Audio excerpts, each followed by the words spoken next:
Thank you.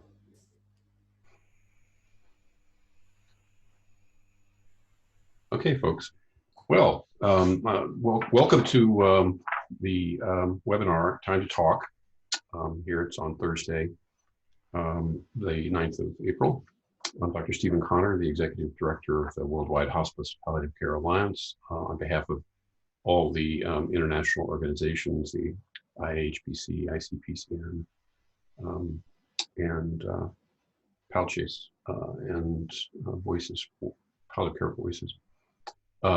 We have an excellent faculty to bring to you this morning, this afternoon, this evening, wherever you are. I just will start by mentioning that we are really concerned about the impact that COVID-19 is expected and likely to have in low and middle income countries. This is a time for us to really prepare, because there's a storm coming and it's going to be pretty severe. And the more we can do to be prepared and to share with each other how the things that are working in helping us ensure that palliative care is part of the response to COVID-19, the better off we'll be. There are huge health disparities around the world that is really coming to light. We really are seeing a collision between communicable and non-communicable disease in our countries. People with non-communicable disease are the ones who mainly are those receiving palliative care. And they are more vulnerable to this virus than others. So we're going to proceed ahead. We're going to have we're also working on some briefing notes, I should say, and we'll be doing a series on Fridays of webinars that are sponsored by all the international organizations. We want you to share your resources, the things that are working, the things that are not working. Those of you that are attendees and not panelists on this call we won't be able to hear your voices, but you can put your questions into the chat box. And we'll do our best to try to respond to those throughout the call. And we'll have a copy of that following this session so that we can hopefully address those on our COVID-19 resource page on the WHPCA website and our partner organization websites. So on that note, let's begin. And I'm pleased to introduce to you Portia Menon-Gaziri, who's Director of Epidemiology and Disease Control, the Ministry of Health and Child Care in Zimbabwe, who's going to be talking about how civil society palliative care organizations can support governments to integrate palliative care in the national COVID-19 response. Over to you, Portia. Let's make sure. Okay. There you go. Can you hear me? Yes, we can. Yes. Okay, thank you very much, Stephen, and thank you for organizing this webinar. I want to say hello to the co-panelists. From the Zimbabwe perspective, we had started the process of integrating palliative care into the health service delivery system with support from the umbrella body, Hospice and Palliative Care Association of Zimbabwe, with very close material support from the Island Hospice and Health. You might remember that Island Hospice and Health is the oldest hospice, one of the oldest on the African continent. So we have worked with them to ensure that palliative care permeates the whole health delivery system. Now coming to the issue at hand, the COVID-19 outbreak, we have already also been in communication with Hospice and Island Hospice and Health. Just last Friday, they held a session for some of our staff. We have already been working since January in preparation for the outbreak. As you rightfully pointed out in your introductory remarks, Stephen, we are one of those countries with a very weak health delivery system.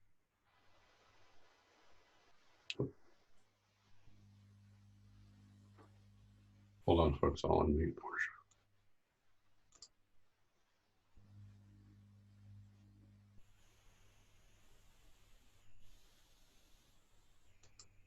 Portia, we're having trouble hearing you. Okay. And now when we come to the COVID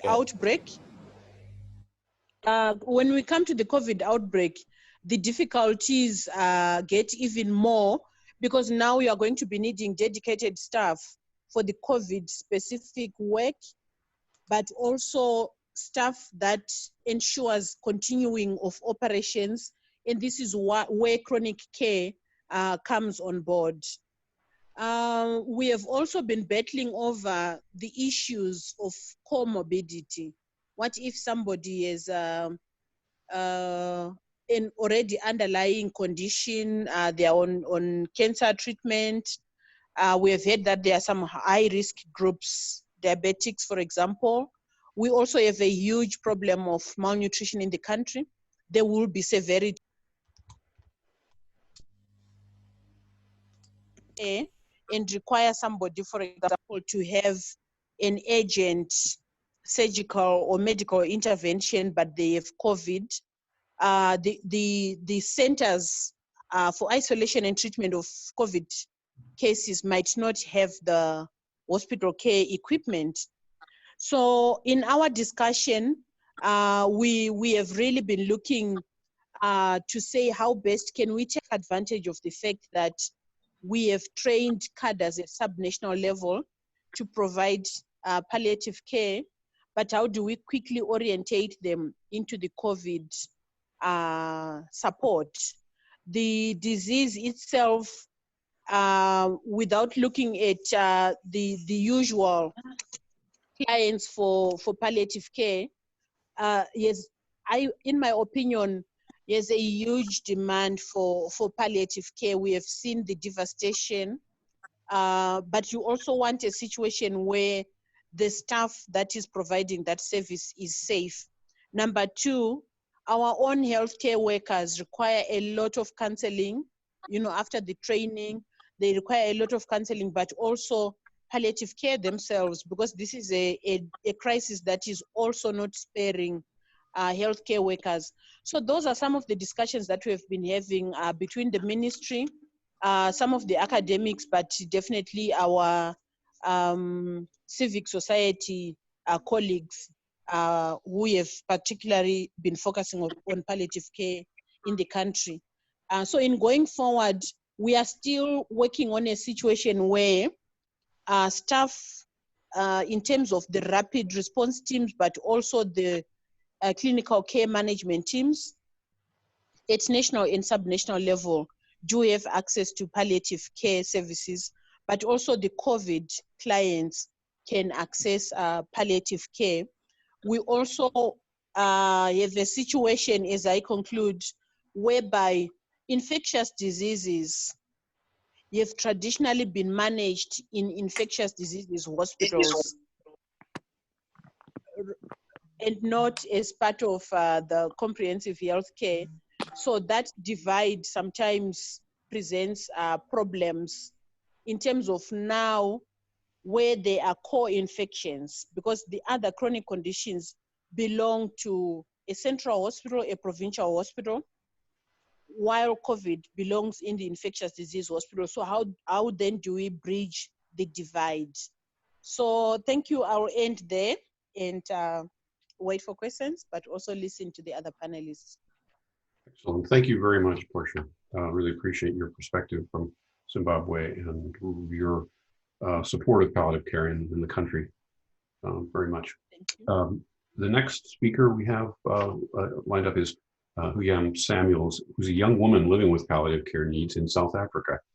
And she's going to talk about living with palliative care needs in South Africa in the face of COVID-19, a personal experience and reflection. Over to you, Huyam. Hi, everyone. Thank you for having me. I can imagine it's a stressful time for everyone. So personally speaking, how COVID-19 has impacted my life and my treatment program over the past few months, it's caused a great amount of stress, specifically for those who are suffering from underlying commorbidities. My team has been managing my case via Zoom and Skype meetings. Sometimes it's a little difficult, but something that has definitely hindered was my pain treatment program, which has been a backbone in my condition. I had continuous monitored physiotherapy and hydrotherapy sessions, which provided me with mobility and, how could I say, more stable pain levels. But due to the massive risk hospitals impose, I can no longer see my physiotherapist. or my doctors at all. All the clinics have been cancelled with understanding, of course. I do worry what would happen if my condition should get worse over the next few months, and how are we going to handle it, because obviously COVID-19 is not going to magically disappear. There's a certain amount of anxiety one experiences also when going out to get essential items. For me, sometimes essential items are not what the government are listing in South Africa, because it might be maybe a heater or a blanket that I need to help my pain levels, and the government's not understanding about things like that. Law enforcement officers are quite brutal, and you read all those horrific stories. It's not really easy because you have no proper etiquette when speaking to them. You feel angry and annoyed at those who are not trying to flatten the curve and are being ignorant and thinking they are invincible about the condition. So you feel as if you're in a little alternate universe. But personally, I have been able to appreciate spending time with my family, reflecting and praying. One of the biggest issues that I do worry about knowing other palliative care recipients is food security issues in South Africa. It's a big problem. Many families live from hand to mouth, and these families already struggle to get basic necessities, and now they're without food or data to contact the medical teams at all. Another important issue, sorry, can you hear me? Yes, but someone's got some Yes, we background can noise. hear Mute you. your phones if you're not speaking, please. Okay. Thank you. Another issue is medication shortages. I've already been experiencing that in South Africa, and pharmacy has been briefing us already of this. I do wonder if we would come to a point of prioritizing which medical cases will get certain medications and what contingency plans will be in place for this. For example, I use buprenorphine patches to control my pain levels, and those are always imported. I do now know that medication supplies are suffering huge delays and shortages all across the world, so I do wonder what would happen when there's no stock left. Secondly, on that point, my mother actually has lung failure.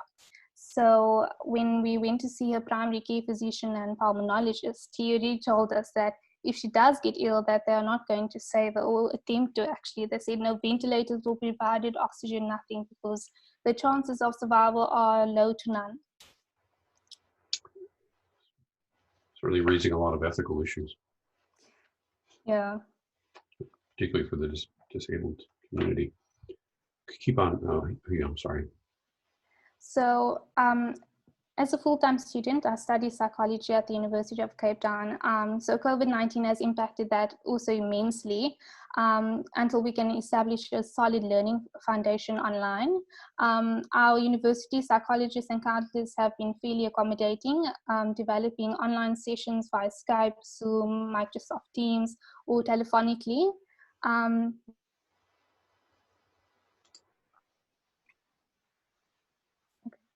Okay. Mainly for the sake of my health, I have no choice to establish a level of self-control for my anxiety, as stressful situations provoke my pain levels far too easily. And COVID-19 had me a bit depressed in the beginning, because being caged in your home for days, a month on end, there's only so much you can handle.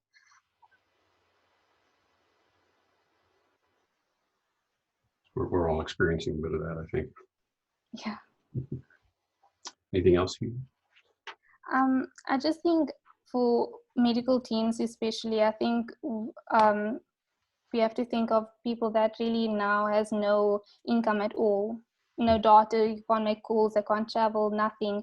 And if we could develop some sort of outreach programs for these people, and that COVID-19, just because it's a pandemic, we should not forget about palliative care recipients in this crisis, because we're really neglected enough on a normal scale, and now in a pandemic it's even worse.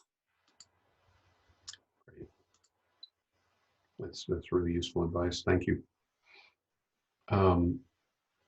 Okay, well, stick around. Yeah, I'm sure there'll be some more questions to address. We will move on then now to our third speaker for today. That is Dr. Zipporah Ali. executive director of the Kenyan Hospice's Palliative Care Association. And she'll be speaking about learning from what Kenya Hospice and Palliative Care providers and the National Association are doing in facing COVID-19 in Kenya, and the results of an online survey that they've conducted with many of the provider members. So Zippy, over to you, and let me know when you want slides. I think we can just start with the slides. Hello, everybody. Morning, good afternoon, good evening, good night. Yeah, so I just thought it would be necessary, and maybe Stephen, you can share the slides just to share findings from a survey we did last week with our hospices and hospitals in Kenya who are providing palliative care, just to look at what changes have they have to implement because of COVID-19, what are their challenges, and how are they addressing these challenges, what innovation are they using to address the challenges, and also if their normal services are going on or not, and what are the fears of the patients to take care of. This is just, it was really to help us understand how we can work with the hospice providers and palliative care providers across the country to be able to address some of these challenges. So maybe I'll just share the slides very quickly then. Zippy, because of the security issues, we have a problem, and I'm going to have to go into settings in order to allow screen sharing. So if you just want to keep talking for a minute, we'll go ahead and see if we can get that fixed.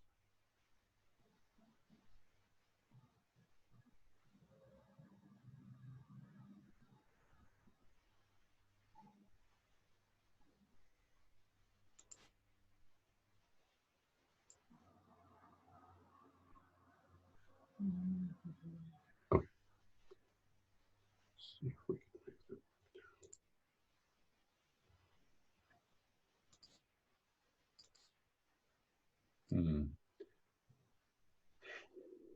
It's not possible? Well, I've enabled it now, but unfortunately it may not apply to it because this webinar is already on in operation.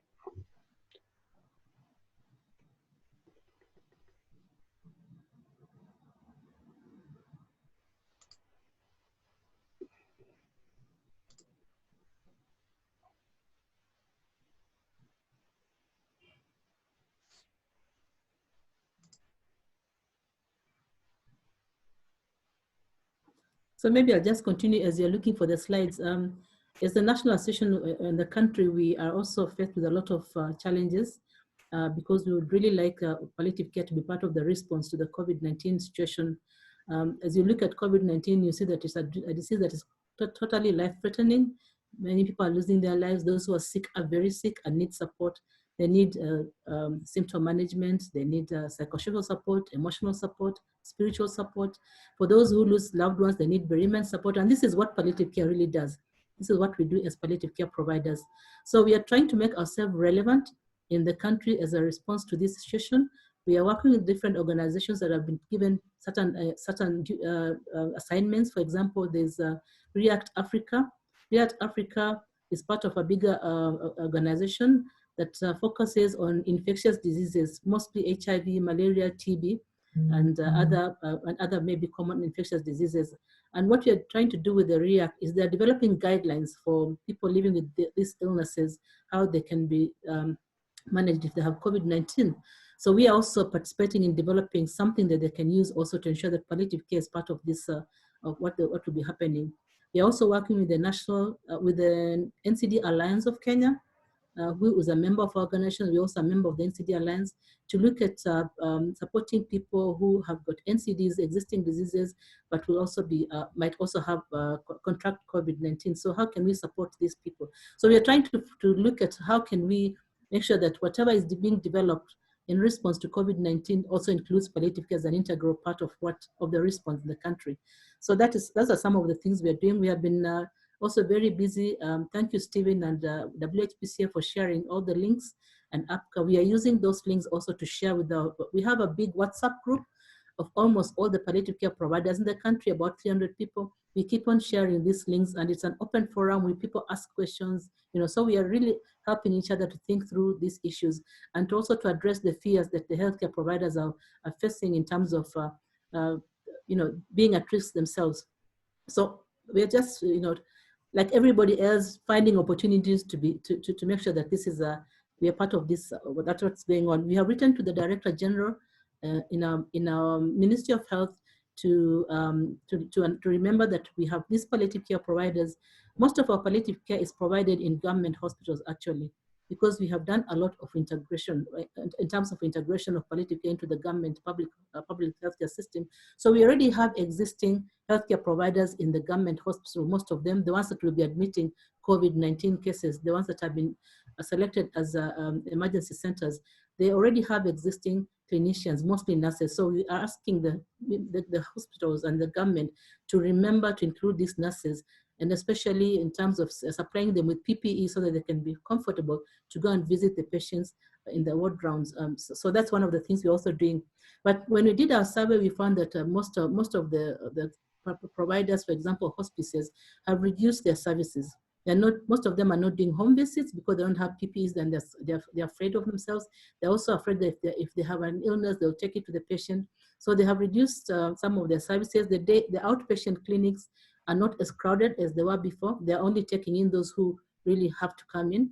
What they do is every morning they call the patients and the family members and ask them what their needs are. So they're able to give advice on the phone. So one of the other questions, like I said, I'll just try to look at my slides quickly, sorry, let me just go to it. The challenges they are facing. Some of our inpatient facilities, hospices, have been actually asked to become response centers for COVID-19. Their biggest challenge is they don't have enough human resources. They also don't have PPE. So it's going to be a challenge for them, and we're trying to try to get the government to provide them with the necessary equipment or structures for them to be able to respond to this issue. That means, of course, that they might not necessarily have their usual palliative care patients, but they'll have now to work with the COVID-19 patients. So that is also a big challenge.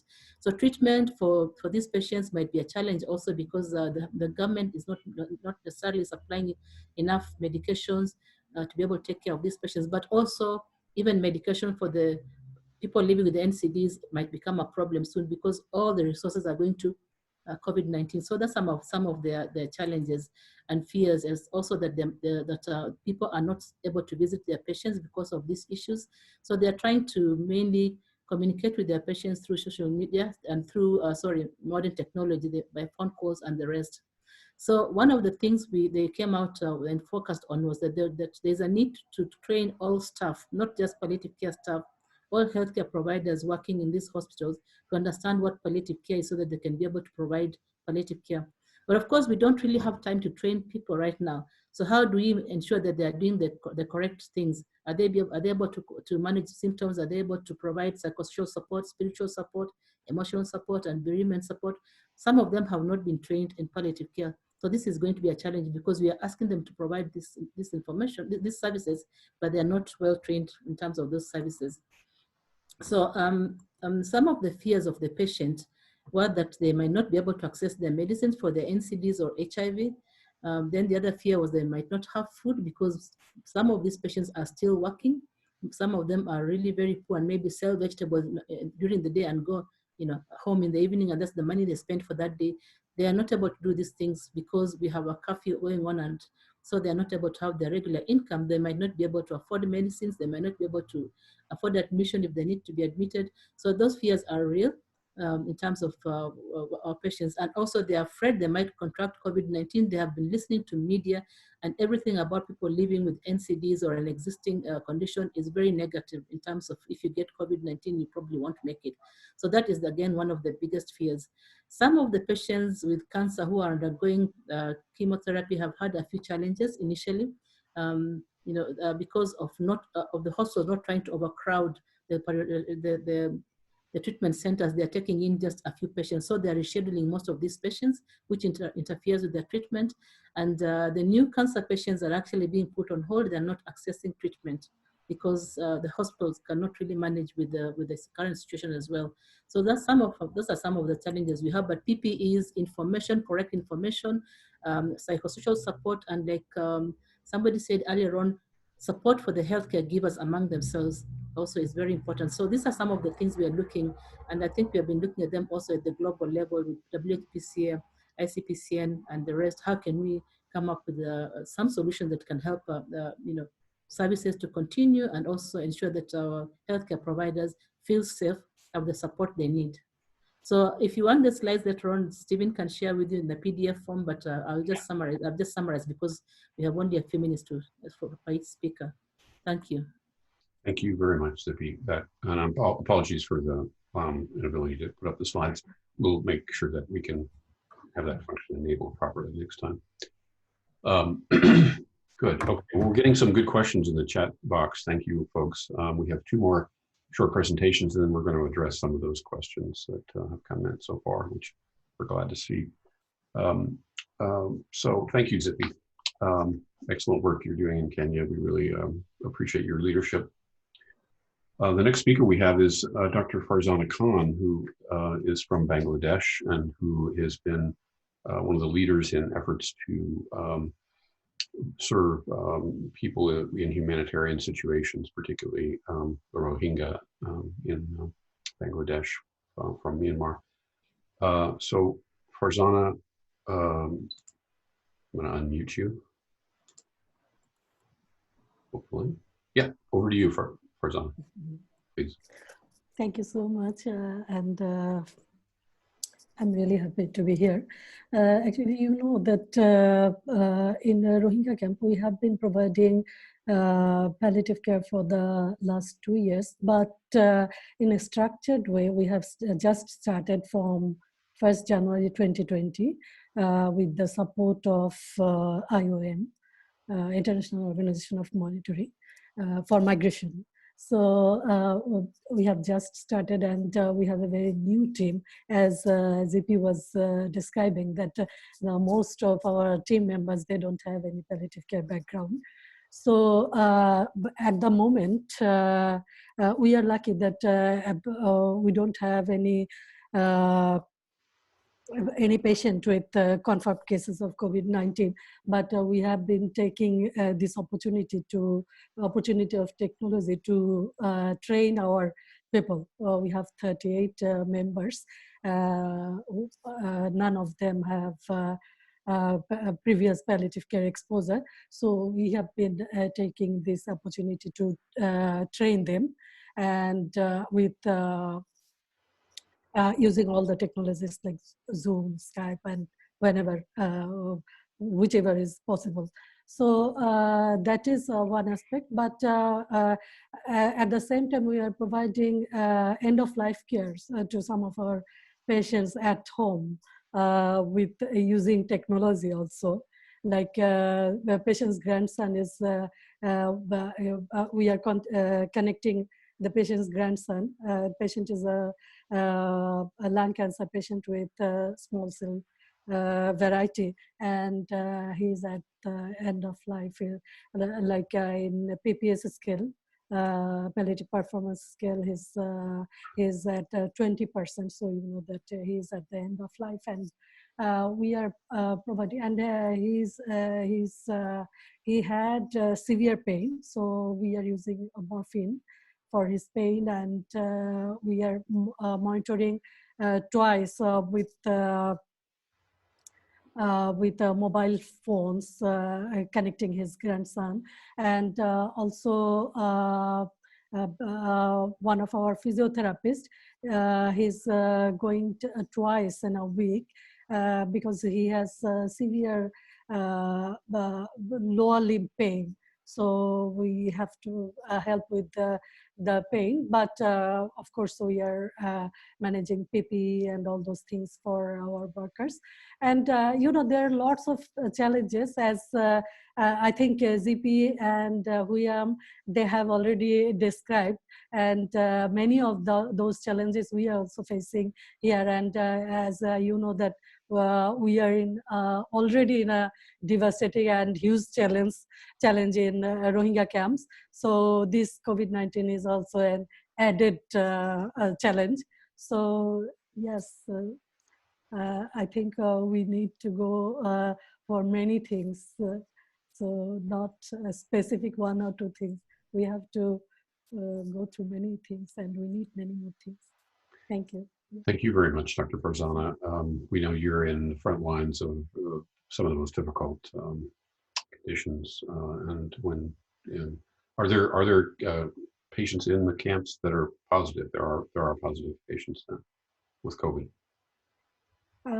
At the moment, no, there is no COVID positive patient, but 30 refugees are in quarantine in the transition camp who are arriving, new arrivals. So they have to be in quarantine for 14 days in the transit camp, and then they will be allowed to go to the camp. Yes. Okay. Thank you. Well, I guess it's all about preparation at this point, and we're not going to get an awful lot of help, I'm afraid, from outside. So we have to be creative, I think, in many respects.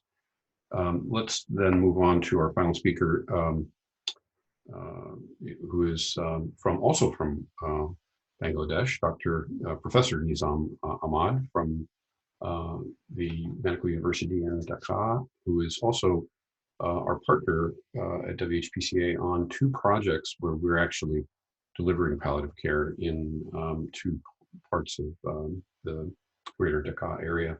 And Professor Nizam is a palliative care physician who's working at Medical University and is leading a lot of these efforts. So over to you, Dr. Nizam. Yeah, hi, Stephen and everybody. Now, I don't know where to start or what to say. Now, that healthcare system of this 170 million people was not very prepared for this COVID-19 issue.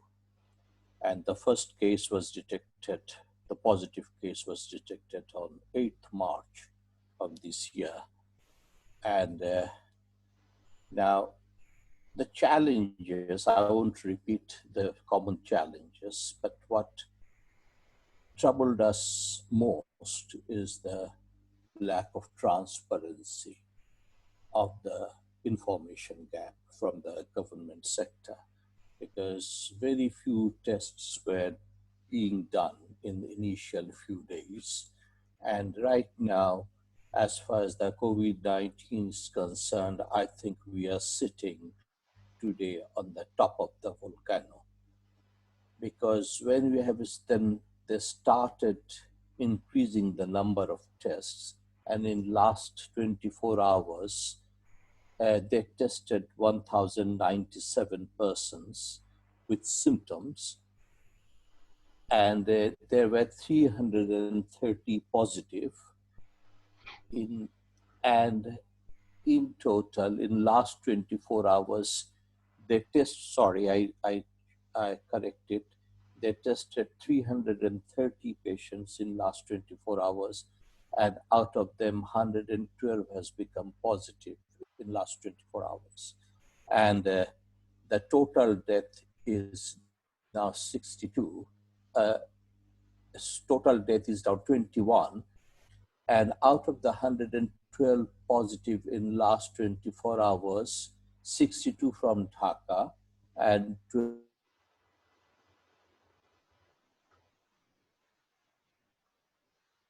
you know both of these places well. Secondly, now, as I said, that it is in the situation is probably the end of the third stage and beginning of the fourth stage.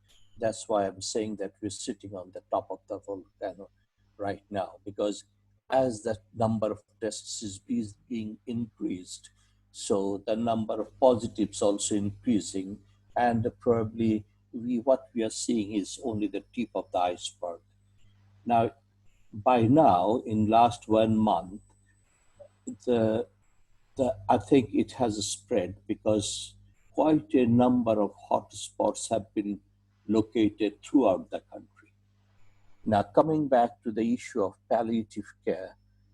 Now, palliative care practically does not exist in the mainstream healthcare of Bangladesh, though the government brought out the guideline, national guideline on 24th of November last year, but practically it is not existent. For example, the media, the government sources have been talking about increasing number of ventilators, but I haven't yet come across anybody, either public or private sector, mentioning about palliative care this COVID-19 issue, even for once. So that's the situation.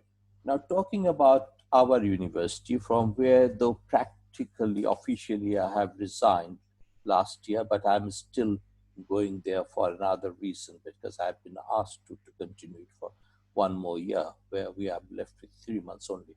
Now, the situation there, we are still trying to maintain the emergency issues.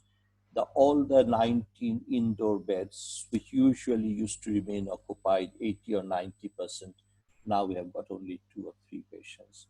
The outpatient department, which used to see at least 10 to 12 patients every day, nowadays, only those patients who are coming for the morphine prescription, the attendants, or the very few patients are coming, because most of the patients used to come from outside. Now, we don't know where the situation will lead us to in next 1 month time, because as I said, that I think the next month or coming days are going to be very, very bad. We do hope that it doesn't happen like that. But palliative care hasn't found its place in any of these, except the Farzana, who is working in Rohingya camp. I know she's doing brilliant there. But in my university, I can say that, well, it is there in the university, but in general, palliative care hasn't got any place in the mainstream healthcare. So that is the situation here right now. And sitting here in the center, in the capital, in the university, with my team of about altogether 42, I don't know what to say. I mean, we don't know what to do at the moment. We are trying to use our understandings that we're learning from you guys. Say, for example, maintaining communication with each other, etc., etc. But there's so much of misconception amongst health professionals. Many of them are scared. Every day we are being enraged that we are not seeing patients in different parts of the country because the health workers are not aware of how to take precaution. Secondly,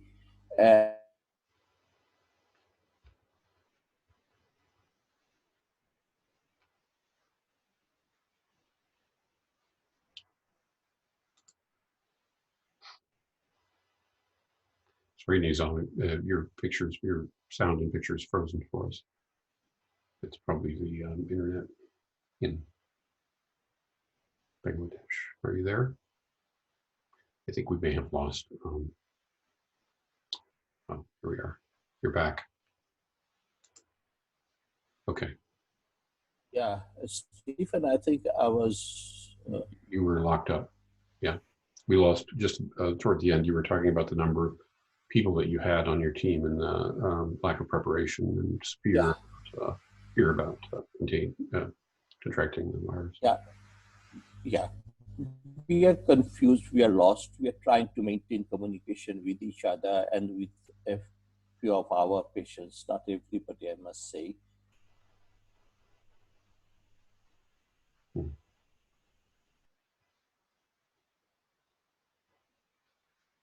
I will stop it here now. If any of you has got any particular questions, I will try to answer, Stephen. Thank you very much, Nizam. I appreciate the difficult situation you're in. I think many people feel the same way. Let's go to the questions. And first question we have actually is about, which is something that was addressed in part, I think, by Nizam, which is what skills and knowledge are required for the wider public health workforce, the non-palliative care folks, public-facing general workers and volunteer carers, to make them useful members of a community-based palliative care team. And I might, if Portia, I might ask if you might help address that question, just from your perspective, from the public health perspective. Okay. Are you there, Portia? So, yes, the question was what skills and knowledge are required for staff or even for the public in terms of giving palliative care, I suppose during this time of COVID. So in our case, because we already had materials for integrating palliative care into the whole health service delivery, it's really just doing an abridged training just to make sure that it's more intensive at the COVID treatment and isolation facilities, but also making sure that the general public, and I think across the panelists, they've been talking about ensuring that health services are maintained.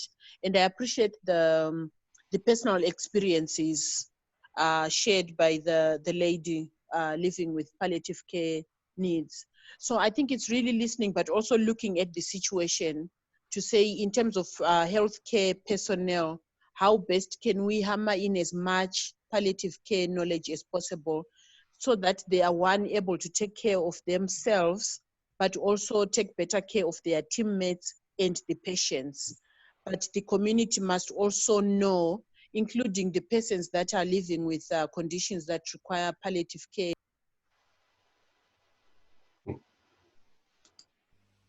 We have to unmute you, Portia. Go ahead.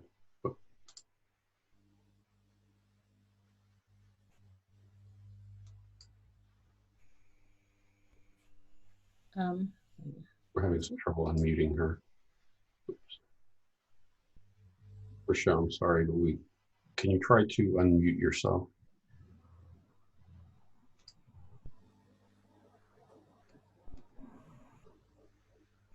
Ooh. Portia, we're unable to continuum of operations and palliative care.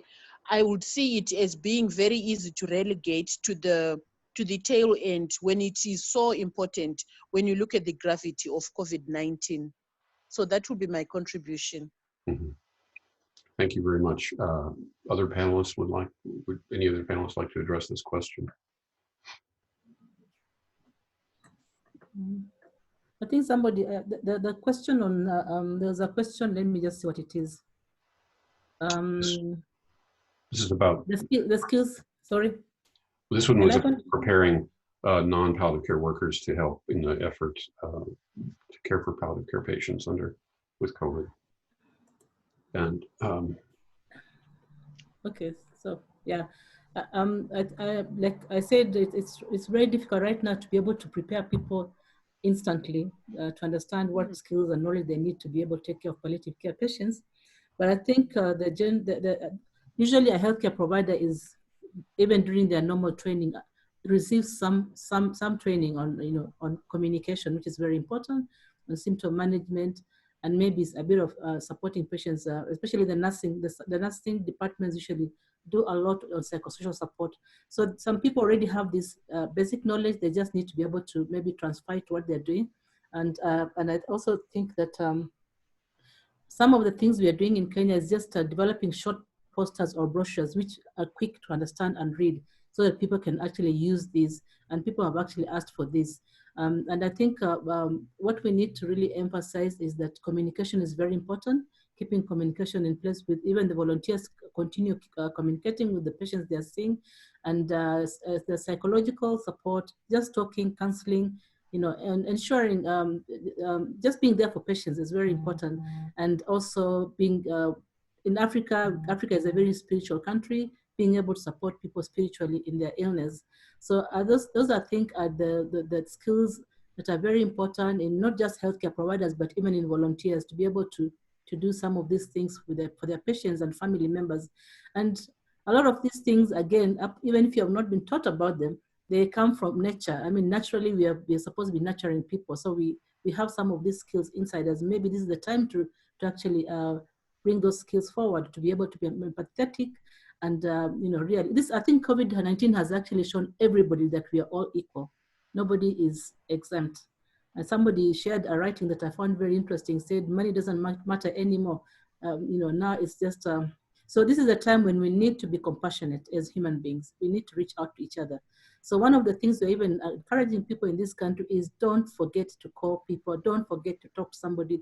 Of course, we can't visit, but you can talk to them, you can call them. And so I think we have to now bring that natural part of us into practice. And it will be difficult to really get the proper palliative care training right now to everybody because people are so busy, they don't have time to go to classes for 5 days or whatever. So we just need to find innovative ways how we can give these messages in small doses so that they can grasp it, understand it, and apply it before we overload them with too many messages. That's great, Vippy. Thank you very much. I also would note that in Bangladesh, the team there has developed a 110-hour training program for palliative care assistants. The basics of infection control are included, but I think we're facing a situation where we have some added burden with regard to infection control to ensure that our workers are protected from exposure, to the virus, and a lack of proper personal protective equipment. We do have now some guidance from both WHO and the CDC about use of cloth masks, which are not PPE. They're mainly, they do offer some protection, and if they're properly made, can equal about what a surgical mask could provide, not an N95. But in any event, there's a lot.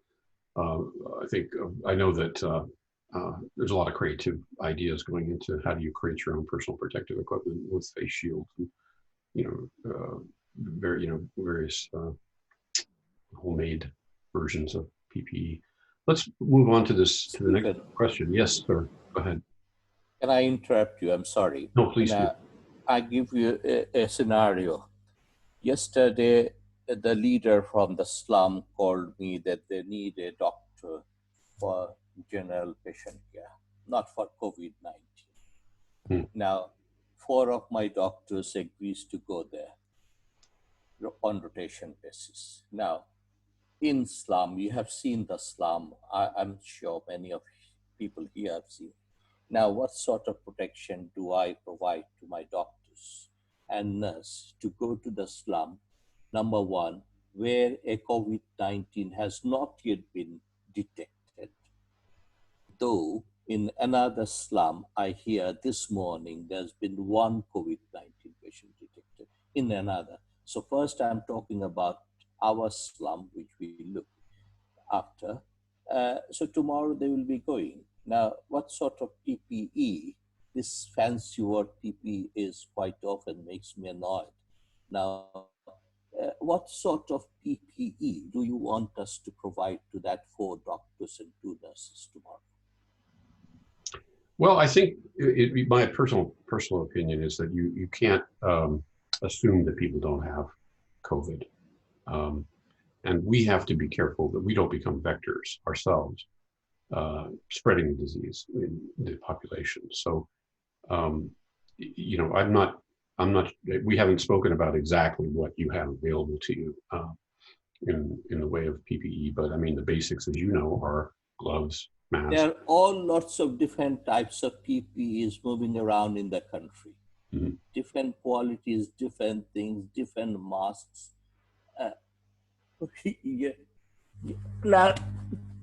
Only yesterday, I got this one. They said that this is COVID-19. Now, only yesterday, Rubaiyat gave it to me. Mm-hmm. I don't know where he got it. That is the situation for the professor of palliative medicine in the premier institute of the country. So when people talk about PPE, I don't know what they really mean by that. Now, however, I'm not going to discuss into that depth, but all I was trying to understand that do my doctors, do I, as a chief of the team, do I let my doctors and nurses go to the slum where there may or may not be COVID-19 patient and they need doctor support, and what sort of safety measure I can allow them to go with? Anyone to respond? Anybody from that? I've given my response, but any other thoughts? Can I respond? Please. Thank you, sir, for the question. Actually, our national guidelines has consulted about this thing, that our community health workers, they can actually share these messages, and there elaborately all the messages are there. And like you said, the scenario that 4 doctors who are going to see the patient, it doesn't need that they need to use the PPE, but some safety measures that they can take 1 meter distance, and they can wash their hands, and they can use the mask and what mask you mean, Dr. Farzana? Yeah, I know any I've mask. gone through the Actually, guideline, sir, but yeah. what mask you mean? I don't mean that the masks that should be used in ICU, but the general masks that all people are using, that can be used General in masks? There are surgical masks, there are cloth masks, there are COVID-19 masks. So there are masks of different types. Any mask. I would say any mask. Talk any about mask. PPE. When people talk about guideline, I have gone through our national guideline. So that's the thing. I was just trying to understand. I will. The statistics on surgical masks they're roughly 70 to 80% effective in protection. N95s are obviously 95% effective, but they're not 100% effective. I think the more risky the procedure that you're doing is, the more you likely would need or should have an N95 type mask. But for home visits, I think at minimum you need to have at least surgical masks and gloves and practice hand washing, etc. Let me just read the second question, which is bearing on this question that we're discussing now. This is someone who would like to hear from others what changes they did in terms of home hospice services in response to COVID. At their NGO, they developed a response plan and communicated it via social media. They're doing home visits to patients who have active symptoms. However, we're screening the household for any signs and symptoms of COVID before doing the visit. And during the visit, we are wearing full PPEs to minimize the risk for infection and cross-contamination. For our stable patients, we're using video and phone calls to follow up with them. So a question, but also some sharing of experience. Hi, Stephen. Oh, hi, Catherine. Yeah, we're just going through questions now. Any comments on changes that have been made to home hospice services in response to COVID? Can I make a comment? Yeah. I think most of us have shared how we are able to continue giving services to patients at home. For those who have the correct equipment, they are making home visits when it's extremely necessary. For those who we are not able to reach or we don't have the right equipment, we're just doing what the person has also said, reaching to patients through phone calls and the rest. So it might not maybe the best way to do it, but it's better than doing nothing at all and saying we are now done, we are not dealing with you people. But the fact that palliative care, usually the whole concept of palliative care is being there for the patient throughout whatever they're going through. So being there might not be physical right now, but it can be still, we have phones, we have WhatsApp, we can even talk now, we are seeing each other as we talk. So these are the things we need to be very innovative and find out how we can support patients. One of the things we are doing, because we know most patients might not have money to do a WhatsApp call because it takes a lot of bundles, we are reaching out to people to be even able to provide to send them bundles of phone. You know, you can buy bundles for 200 shillings. That means the patient can actually now talk to you face to face on their WhatsApp. The good thing about Kenya is that the people who have mobile phones are very many. Every home has a mobile phone. There's no home without minimum of one mobile phone. So that also is helping us to be able to reach to the family members. So I think it's just being innovative, just ensuring that we are able to respond to their concerns. Yeah, I mean, I can share that in our area, in the high-income country near Washington, D.C., that the hospice program is pretty much suspended face-to-face visits by volunteers and even social workers and chaplains. The nurses and physicians, they're doing all their contact virtually at the present. Unfortunately, they're not able to get into many of the nursing homes because of the high risk there of transmission. The nurses and physicians do have masks. What we're doing is using UV light decontamination procedures to reuse the N95 masks at home. If you have that available, that is a pretty simple 10-minute decontamination.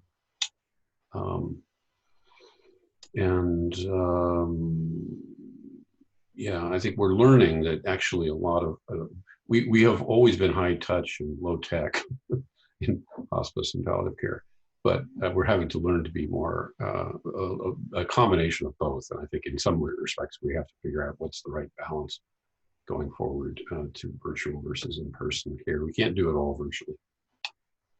Let's move. The next question is somewhat related to this discussion, which is what specific measures are put in place for patients, for palliative care patients who need, in the context of COVID-19. She mentions, Ibuku, that he's aware of the WHO infection prevention guidelines, but are there additional guidelines for palliative patients we should be taking into consideration?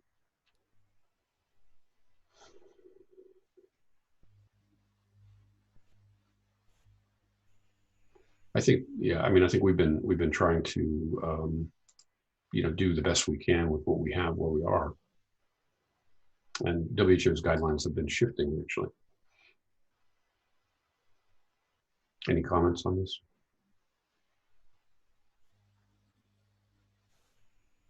So I think it will be depend on the specific patient's condition, because palliative care deals with many sorts of patients. That is not one sort of diagnosis. So it will depend on the patient's background condition, and we have to go ahead from that condition, what can be done and what the measures should be taken for that particular patient. So it depends on the basic condition of the patients or what he needs. Yeah. Thank you, Farzana. There's a question regarding whether home testing should be done before admission to home hospice. And it just raises the question about access to tests in low and middle income countries, which I think is probably quite limited. What's the experience that you're having and how have you worked around it? Well, I can say in Kenya, testing is not easy. We have very few test kits. We have been told others are coming in. The most test that they can do is check your temperature. I mean, like they have been testing the government healthcare workers who are essential and are still have to work even under these conditions. They test your temperature. They ask you to breathe in and out. They listen to how you're breathing. That's the testing they're doing. If I go there and say I want to be tested, they're only testing for those who are coming in very sick. So testing is not really going to be very common in our setup right now. I think one of the things that we saw in our request from the hospices is, could we get them those special thermometers? They are costing, the price has gone up to almost $300 in Kenya right now, because, so I think we have to look at, we might not be able to test everybody. I think that is when globally, not everybody is able to be tested unless you're really very sick. And for us, low and middle income countries, there are very few test kits, very few. But I was just thinking, Stephen, looking at the questions people are saying, yeah. I know we have all these WHO materials. We could just maybe specifically make some materials that are from WHPC, which is recognized as the palliative care, or IHPC, in combination of the four main organizations, so that we are specifically speaking to palliative care, not just to COVID-19, but specifically speaking to palliative care in relation to COVID-19. That might make a little bit of more sense to people working in palliative care. So maybe just narrowing from all that WHO is giving to now specific, how do we support palliative care patients? How do we support palliative care patients with COVID-19? How do we manage ourselves as healthcare providers during this crisis as well? Yeah, I think we've been trying to do that in our guidance on our particular website, and we're trying to do these briefing notes now that'll be included with webinars that'll be, really basic, concrete, specific guidance. We're down to 1 minute, and I want to just mention that next Friday on the 17th, we're going to be having another webinar. This one will involve a discussion about how pandemics are affecting health systems and resource allocation for palliative care. And in addition to that, we're going to also continue discussion about issues specific to low and middle income countries. So it'll be of interest, I think, for folks. The week after that, we're going to be talking about access to medicine, opioids, human rights issues, and bioethics. So stay tuned for those upcoming webinars.